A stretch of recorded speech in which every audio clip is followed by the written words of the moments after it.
आणि आता अन्य घडामोडी. वादग्रस्त वक्तव्यांनी चर्चेत येणारे भाजपचे आमदार गोपीचंद पडळकर यांनी पुन्हा एकदा असंच एक वक्तव्य केलंय. बीड जिल्ह्यातल्या एका सभेला संबोधित करताना पडळकरांनी महिलांना अजब सल्ला दिलाय. हिंदू मुलींना जिम ट्रेनरकडनं प्रेमाच्या जाळ्यात ओढलं जातंय, त्यामुळे त्यांनी जिमला जाऊ नये, घरातच योगा करावा, असं वक्तव्य पडळकरांनी केलंय. ट्रेनर कोण आहे हे माहीत नाही अशा जिममध्ये जाऊ नका, तिथे हिंदू मुलींना आमिष दाखवलं जातं, हे एक मोठं षडयंत्र आहे असा दावाही एका विशिष्ट समुदायाचा उल्लेख करत पडळकरांनी केला. तर पडळकरांच्या या वक्तव्याने नवा वाद पेटण्याची शक्यता आहे. जिम मध्ये जाताना ट्रेनर कोण आहे बघा.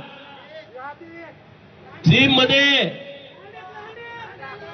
आपल्या जर तरुण मुली जिम मध्ये जात असतील त्यांना समजावून सांगा, योगा करा घरात, तिकडे जिमकडे जायची आवश्यकता नाही.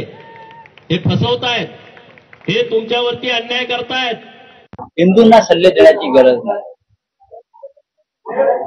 आणि खास करून हिंदू समाज आणि हिंदू समाजातल्या मुली त्यांना संस्कार आणि संस्कृतीचं पूर्ण भान आहे.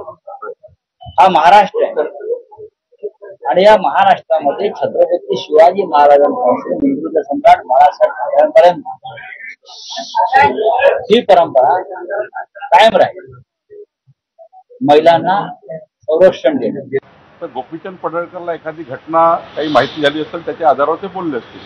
तर गोपीचंद पडळकरला एखादी घटना काही माहिती झाली असेल त्याच्या आधारावर ते बोलले असतील. बातमी पुण्यामधून आहे. पुण्यातील जमिनी